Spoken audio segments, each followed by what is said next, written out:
semuanya, balik lagi sama gua Sandi di Tentang Arsitek. Dan kali ini kita akan membahas tentang dekorasi rumah. Ya, kita mulai dari ruang tamu. Kita harus tahu dulu existing yang ada itu seperti apa, entah itu ukurannya, panjangnya, lebarnya, hingga tingginya. Setelah itu kita juga harus mulai dari konsep pemilihan perabotan itu yang seperti apa untuk sofa, dan apabila itu terhubung langsung dengan ruang makan itu juga harus dipikirkan. Setelahnya, terakhir itu kita harus memikirkan tentang budgeting dalam pemilihan perabotan yang ada dalam rumah. Pastinya itu ngaruh banget ya, apalagi soal warna. Ini agak tricky nih. Kita harus memainkan teori-teori warna, misalkan dual tone atau pemanfaatan kontras dalam satu perabotan. Nah, itu menjadikan sedikit tricky dalam pemilihan perabotannya tersebut.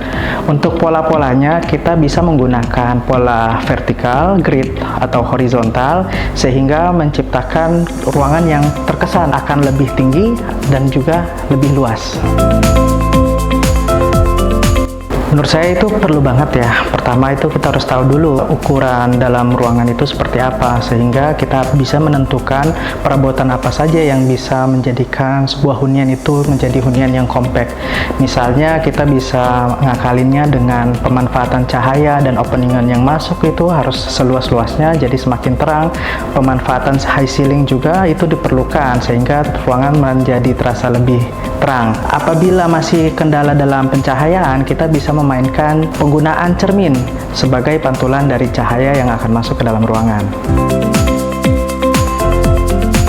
Untuk dalam ruangannya sendiri mungkin kita bisa fokus dulu nih di dalam ruang tengah. Ada ruang tamu atau ruang keluarga yang langsung bersebelahan dengan ruang makan. Kita mungkin bisa menggunakan backdrop TV yang mempunyai pola vertikal yang tadi saya bilang. Jadi menambah kesan tinggi dari ceiling di rumah kita. Selanjutnya kita juga bisa menggunakan cermin bevel yang warna bronze agar terlihat lebih mewah dan lebih banyak cahaya yang masuk ke dalam ruangan. Oke, sebenarnya ada, itu tergantung dari kitanya aja ya, seperti apa. Apabila kalian sudah menyiapkan dana yang cukup, mungkin pemilihan material bisa lebih long last. Misalnya penggunaan meja top table, kita bisa langsung pakai granit atau batu-batu alam lainnya. Kemudian untuk low budget sendiri, ada beberapa alternatif. Kita bisa menggunakan top table-nya itu dari HPL, terus dilapisi dengan berbagai tekstur. Bisa marmer, bisa kayu, dan sebagainya. Oke, untuk budget sendiri tergantung dari kebutuhan kita seperti apa.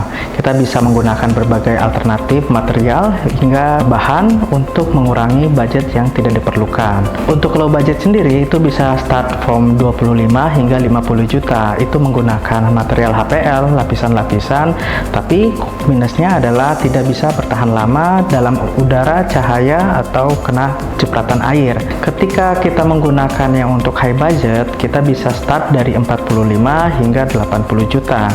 Itu bisa long last hingga bertahun-tahun. Oke, mungkin itu aja sedikit tips and trik dari gua. Jangan lupa untuk terus pantau Tentang Arsitek di sosial media Hanusentra Group. Terima kasih semuanya.